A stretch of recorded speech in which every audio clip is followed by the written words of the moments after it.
안녕하세요. 법무법인 LKB의 이유진 변호사입니다. 얼마 전에 굉장히 핫한 소식이 하나 있었습니다. 헌법재판소에서 우리나라 유류분 제도 중에 일부에 대해서 위헌 결정을 내렸습니다. 사실 유류분이라는 제도를 처음 들어보시는 분들도 있으실 것 같고 유류분이라는 제도 자체에 대해서도 아직 잘 모르시는 분들도 있으실 것 같은데요. 오늘은 이 유류분 제도라는 것이 과연 무엇인지, 최근 내려진 이 유류분 제도에 대한 헌법재판소 결정이 과연 어떤 내용이고 또 어떤 의미를 가지고 있는지, 또 앞으로 상속과 관련한 분쟁에서 어떤 영향을 미치게 될지를 쉽고 재미있게 알려드릴 수 있는 자리를 한번 마련해 보았습니다. 네, 오늘 영상을 위해 법무법인 LKB의 가사상속팀 변호사님 두 분을 모셨습니다. 서울가정법원 가사소년사건 전문법관을 지내신 정성균 대표 변호사님, 그리고 오랫동안 국선전담 변호사로 활동하시면서 다양한 가사상속 사건을 수행해 오신 김현정 변호사님, 인사 부탁드립니다. 예, 안녕하세요. 정성균 변호사입니다.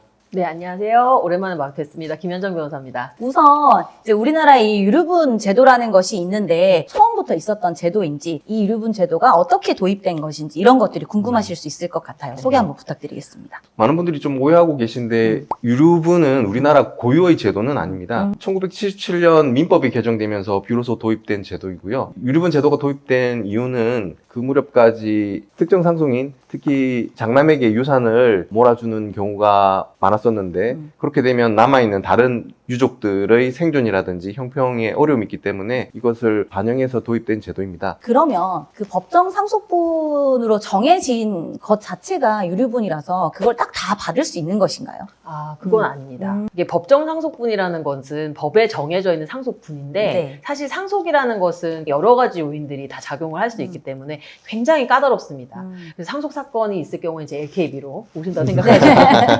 근데 이제 법정 상속분에 정해놓은 것은 뭐냐면 이제 일반적 기준이 필요하기 때문에 그 기준을 정해놓은 건데요. 쉽게 말씀을 드리자면은 동순위의 상속인이 있을 때 그 상속인은 균분, 그러니까 동일하게 상속을 받게 되는데 딸이나 아들이 있을 때는 동일하게 받겠죠. 네. 그게 이제 법정 상속분이 되는 거고 네. 배우자의 경우는 거기에 이제 1.5배 이런 네. 식으로 법에 정해놓은 그 상속받을 수 있는 것을 법정 네. 상속분이라고 합니다. 근데 유류분은 이것이랑 의미가 다른 것이 최소한의 보장을 얘기를 하는 겁니다. 그러니까 유류분의 경우는 예를 들어서 이렇게 부모님이 돌아가시면서 유언을 한다든지 이렇게 해서 한 사람에게 더 많은 양이 갈 수가 있잖아요. 네. 그래서 그런 거를 대비를 해서 만든 것이기 때문에 이 법정 상속분에서 또 다시 적게, 그러니까 예를 들어서 자녀나 배우자의 경우는 법정 상속분의 2분의 1, 그리고 형제자매나 직계 존속의 경우에는 3분의 1 이런 식으로 법정 상속보다는 작습니다. 그런데 최근에 이제 문제가 된 것이 이제 이 유류분의 그 내용을 정한 민법의 제 1112조에 대한 위헌 결정이 있었던 겁니다.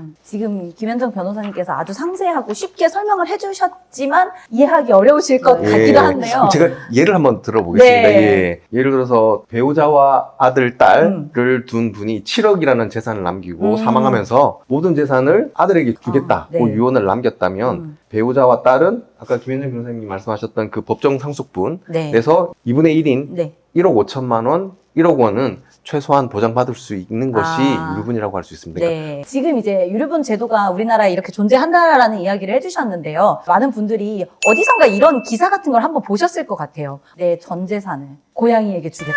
이런 기사를 한 번쯤은 보셨을 것 같은데 지금 설명해 주신 바에 따르면 이거는 일단은 우리나라에서는 불가능한 것이잖아요. 그렇죠. 네. 예. 그런 기사는 유언에 따른 상속재산 처분을 당연시하는 영국이나 미국에서 가능한 기사가 아닐까 생각됩니다. 네. 우리나라를 포함해서 이와 비슷한 그 제도를 운영하고 있는 독일, 프랑스, 일본에서는 네. 아마 그런 기사는 좀 힘들지 않을까. 왜냐하면 남아있는 자녀들이 있다면 어떤 유류분이라든지 네. 의무분만큼 보장받는 게 있기 때문에 모든 재산이 다 고양이에게 돌아갈 수는 없겠죠. 네. 이왕 다음 생에 고양이로 태어날 거면은 이제 영국이나 미국 쪽에서 태어나실 것을 추천드립니다. 네. 네, 이게 아까 1977년에 유류분 제도가 도입이 되었다고 예. 말씀을 해주셨는데 도입된 이후부터 쭉 계속 찬반 논란이 있었다고 제가 들었거든요. 그쵸. 네, 예. 한번 설명을 예. 해주시면 예. 좋겠습니다. 1977년에 아까 말씀드렸던 유류분 제도가 도입된 이후에 그동안 사회 상황이라든지 또 국민들의 인식이라든지 이런 부분들에 많은 변화가 있었습니다. 이 유류분이 개인이 가지고 있는 재산을 처분할 수 있는 권리를 지나치게 침해하는 게 아니냐는 비판이 있어 왔고 네. 특히나 혈연으로 이어지기만 하면 예외 없이 무조건 상속을 받도록 하는 것이 맞느냐 하는 의문을 갖는 그런 경우들도 있어 왔습니다. 특히 고 구하라 씨 사건처럼 자녀를 오랫동안 부양하지 않은 부모, 네. 반대로 부모를 학대하거나 유기한 자식이 돌아가신 분의 의사와 상관없이 일정 비율 이상의 재산을 무조건 상속받도록 하는 것이 맞느냐 하는 문제 제기가 계속 있어 왔습니다. 네. 이렇게 찬반 논란이 계속 있다 보니까 헌법재판소에도 유류분제도의 위헌성을 주장을 하면서 이런 신청이나 접수된 사건이 굉장히 많다고 들었는데요. 네. 이 대상이 된 사건만 놓고 보더라도 47건이나 네. 헌법재판소에 계류가 돼 있었거든요. 아. 그래서 그 헌법재판소도 고민이 많았을 거라고 네. 생각이 됩니다. 그러면 이제 본격적으로 저희 이 영상의 주제가 된 헌법재판소가 이번에 2023년 5월 공개변론 이후에 지난 4월 25일에 유류분 제도 전반에 관해서 중요한 결정을 내려서 이제 저희 법률 신문에 도배가 됐었는데요. 이 내용을 언뜻 이렇게 딱 보고는 저도 이렇게 생각을 했어요. 이제 유류분 못 받는 건가? 네. 이렇게 생각을 했거든요. 이 결정을 한번 소개를 해주실 수 있으실까요? 이걸 좀 분리해서 생각할 필요가 있는데요. 이제 위헌 결정으로 즉시 효력이 없어지는 부분은 형제 자매와 관련된 부분입니다.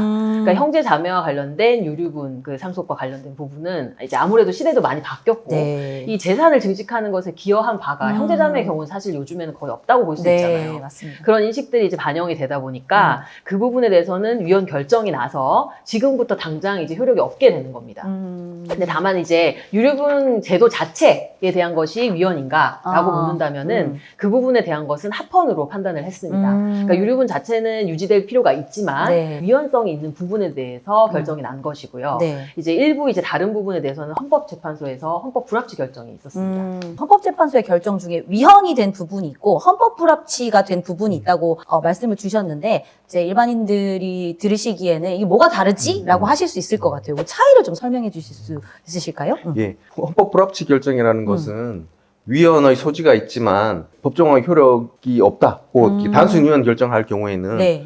그 법적인 혼란이 있고 네. 또 아. 입법의 공백이 있을 수 있기 때문에 네. 기한을 정해서 그 아. 기한 안에 국회에서 법을 개정해야 되고 만약에 개정하지 않으면 그때부터 또 효력이 없어지는 그게 되는 겁니다. 정리하면은 네. 위헌은 결정이 내려지면 그쵸. 즉시 단순 위헌은 그렇죠. 효력이 네. 없어지는 것이고 헌법 불합치는 추가적으로 법적인 보완을 해라 이렇게 기간을 좀 더 주고 그렇습니다. 네. 그렇게 정리를 하면 되겠네요. 김 변호사님께서 말씀하셨던 형제자매 부분은 네. 단순 위헌 결정이 났기 때문에 네네. 그 결정 당일부터 효력이 없는 거고요. 네. 그리고 지금부터 이제 말씀드릴 중요한 부분인데 소위 말하는 폐륜 자녀, 네. 불효자, 돌아가신 분을 장기간 돌보지 않거나 네. 정신적, 신체적으로 학대하는 등 폐륜적 행위를 일삼은 상속인에게까지 유류분을 인정하는 것은 일반 국민의 법 감정과 상식에 반하기 때문에 이러한 것과 관련된 유류분 상실 사유를 규정하지 않은 것은 위헌이지만 네. 내년이죠. 2025년 네. 12월 31일까지 민법을 개정해야 된다. 그 선언을 했고요. 그리고 또 한 가지 반대로 이제 돌아가신 분을 오랫동안 부양하거나 상속 재산의 형성이라든지 네. 증가에 기여한 자녀들의 기여분은 올해 이제 인정할 수 있게끔 민법 조항에 준용 규정을 만들어야 된다. 네. 그 두 가지 부분에 대해서 헌법 불합치 결정이 있었습니다. 아, 그렇군요. 위헌이 된 부분에 대해서 조금 더 구체적으로 설명을 한번 네. 드려볼 필요가 있을 것 같은데 사례를 들어서 설명을 드리는 게 좀 편할 것 같아요. 예를 들어서 미혼인 분이 돌아가시면서 자신의 전 재산을 공익재단에 딱 다 기부를 하셨어요. 너무 훌륭하신 분이신데. 훌륭하시네요. 그렇죠. 네, 훌륭하신 분이신데 갑자기 이분의 형제자매들이 나타나셔서 공익재단을 상대로 유류분 반환 청구 소송을 하게 되면 결과는 어떻게 되는 것인가요? 그 종전 같으면은 당연히 유류분이 인정되겠죠. 네. 근데 이제 이번에 헌법재판소 결정이 있었기 때문에 이제부터는 이런 경우에는 유류분 청구할 수가 없습니다. 아, 네. 네. 형제 자매의 경우에는 못 받는다. 이렇게 그렇죠. 생각하시면 될 것 같습니다. 예, 간단하게 생각하시면 그럴 것 맞습니다. 같습니다. 단순하게 생각하시면 됩니다. 네. 그러면 이제 헌법재판소에서 며칠 전에 굉장히 중요한 결정이 내려지고 나서 혹시 좀 예상되는 문제점이라든지 어떤 부분을 좀 유심하게 지켜보아야 할지에 관해서 말씀을 한번 해주시면 좋겠습니다. 그 이제 헌법 불합치 결정이 난 부분, 아까 그 두 가지 부분이 이제 저희가 유심히 지켜봐야 될 부분인데요. 네. 먼저 그 돌아가신 분을 위해서 기여한 자녀의 기여분을 준용하지 않은 것에 대해서 헌법 불합치 결정이 난 부분은 네. 그 민법에 준용 규정을 추가하면 되기 때문에 특별한 문제는 없을 것으로 네. 예상됩니다. 유류분 상실 사유가 중요한데요. 네네. 국회에서 면밀하고 심도 높은 논의가 예상되고 그리고 그 개별 유류분 상실 사유를 구체적으로 어떻게 정할지에 대해서 계속 관심을 있게 지켜봐야 될 것입니다. 네. 헌법재판소는 그 유류분 상실 사유의 예시로 아까 네. 말씀드렸던 것처럼 돌아가신 분을 장기간 돌보지 않거나 정신적, 신체적으로 학대하는 등 표륜적 행위를 일삼은 상속인을 들고 있는데 네. 어느 정도의 표륜 행위를 그렇죠. 유류분 상실 사유로 인정할지 등에 대해서 네. 입법 과정에서 논의가 필요해 보입니다. 네, 중요한 부분인 것 같습니다. 이 헌법재판소 결정 이후에 구체적으로 이 유류분 사건들 어떻게 진행될 거라고 보십니까? 이 헌법재판소 결정이 있었다 하더라도 상속을 둘러싼 유류분 사건은 앞으로 계속 증가될 것으로 예상이 됩니다. 네. 이번 헌법재판소 결정으로 유류분 상실 사유라든지 네. 기여분이 추가됨에 따라서 법률적 쟁점이 더 복잡해지게 되고 네. 이를 둘러싼 공방이 더 치열하게 이루어질 것으로 예상됩니다. 네. 실제 벌어지는 사건들은 더 복잡해질 예정이라고 하니까 이런 문제가 발생을 하게 되면은 법률 지식과 경험이 풍부한 전문가의 도움을 꼭 받으시기 바랍니다. 네, 오늘 이렇게 법무법인 LKB 가사상속팀의 두 분 변호사님을 모시고 최근 헌법재판소 결정, 유류분과 관련된 결정을 가지고 여러 가지 이야기를 나누어 보았습니다. 오늘 영상이 유익하셨다면 구독과 좋아요 꼭 눌러주시고 더 궁금하신 점이 있으시면 댓글로 남겨주세요. 감사합니다. 감사합니다. 감사합니다.